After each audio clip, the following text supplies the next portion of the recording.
So the SEC has a message for you and I, and this is the SEC's warning to all investors. And we're actually going to have a look at what they have said and if you should be concerned or not. Now, apparently Blackrock has leaked a date for their spot Bitcoin ETF approval, and we're going to actually see which date it is, if this is actually the truth or if it is FUD. And then I have some other news regarding the spot Bitcoin ETFs as well. So let's first just take a look at what's happening in the market today. As of now, as you can see, the volume is up by 53%. We are at a 24-hour volume of 68.66 billion, and our market cap is at 1.67 trillion, and it is up by more than 0.5%. So Bitcoin is trading at $44.9 thousand.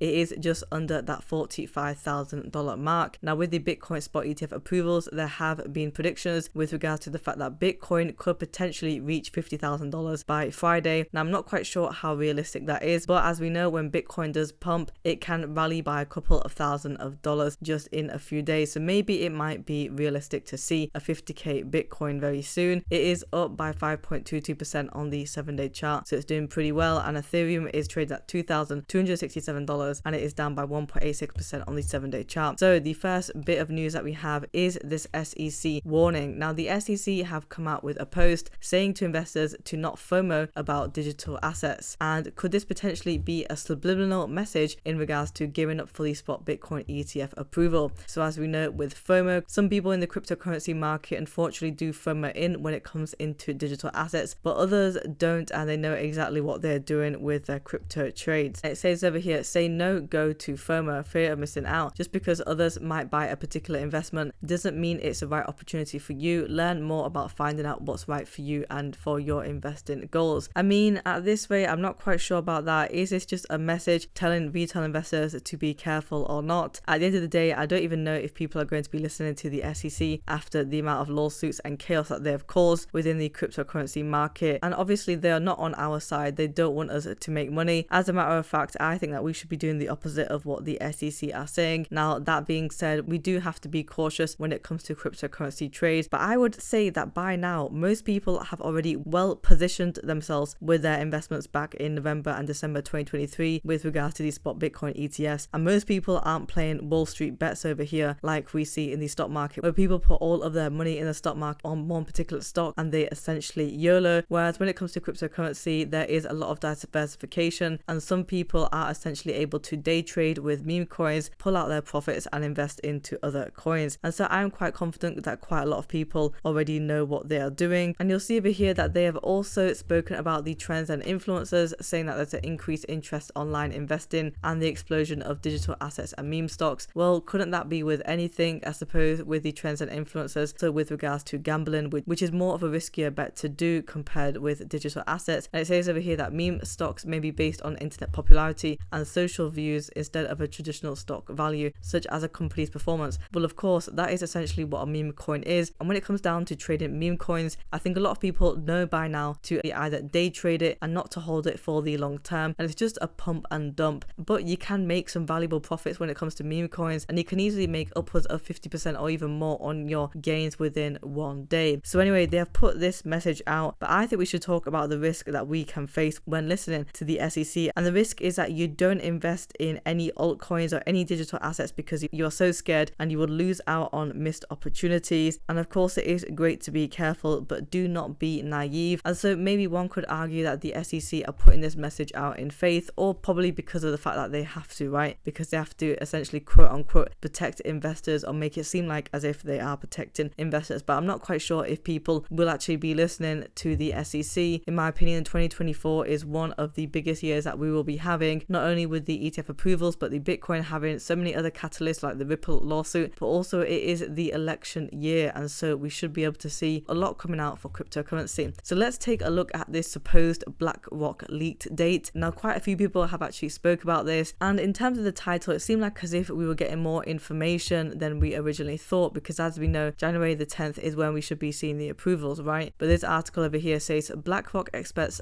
spot Bitcoin ETF approval next Wednesday, and this is by Fox Business that they've reported this. But to be honest with you, anybody could have said this, because on January the 6th is when they released this article, and that means that this article would have came out on the Saturday. So thanks for that, Sherlock Holmes, because nobody would have been able to guess that Blackrock would be approved next Wednesday, which is the 10th of January, as we all know. It seems like as if they think that we are stupid right now. Anyone could have said that. So no, this isn't a leaked date, and unfortunately this is a FUD article. We do have some news in relation to the fees that we now have for each respective Bitcoin ETF filing, and I just want to show you all of the fees for each of the institutions. And now it's pretty obvious that you can see over here that we have Grayscale at 1.5%, so their fee is the highest, but just below that we have 0.9% coming in second at Hashdex, Valkyrie at 0.8%, Wisdom Tree at 0.5%, Invesco Galaxy at 0.59%, Blackrock at 0.3%, ARK 21 shares at 0.25%, Vanek is essentially the same as ARK 21 shares, Fidelity at 0.39%, Bitwise just under Vanek and ARK 21 shares at 0.24%, and Franklin Templeton at 0.29%. So you can already see that the most favorable that we have over here in terms of the ETF fees are Bitwise first because they are the cheapest, and then we have Van Eck and ARK 21 shares, and Franklin, and then lastly BlackRock. The rest, and I think the next group that we would have for fees would be Fidelity, Invesco Galaxy, Wisdom Tree, and then the next group that's even higher is Valkyrie and Hashdex, and I would say that Grayscale is a league of their own. And I'm not quite sure as to how Grayscale has been able to top that at 1.5%, and if they will even change their fees to be even lower. But we can see over here that the most economical fee right now is Bitwise, so all of these institutions are currently competing in regards to the ETF fees. And actually what I want to remind you guys is this article about Bitcoin ETFs. Now back in 2013, of course, a lot of people did not believe in cryptocurrency or even in Bitcoin itself. They thought that it would be a scam, but look at how far we've come. Does the world need a Bitcoin ETF? This was posted on Morningstar. The short answer, no. And it says over here what Bitcoin ETF headlines looks like at $100 10 years ago, and now the Bitcoin price is just under $45,000, and that is a lot of regret that Abby would be feeling right now. A decade later, demand is so strong, BlackRock, Fidelity and all Wall Street are forcing approval by the SEC. But let's not forget the fact that BlackRock and JP Morgan also said that Bitcoin was a scam as well quite a few years back, but they've now all issued spot Bitcoin ETFs. And so it wasn't just the mainstream media, it was also these financial institutions that were not believing in cryptocurrency, and they all thought that it was a sham. But it goes to show how far we have come right now in terms of crypto, and that this is paving the way for the future. Guys, if you do want daily crypto news, I do cover crypto news in the UK as well as the US, and I also talk about digital assets such as Ripple XRP, Stellar XLM, Hedera, HBAR coin. All I ask from you are two things, which is to smash that like button and to subscribe to the channel as well.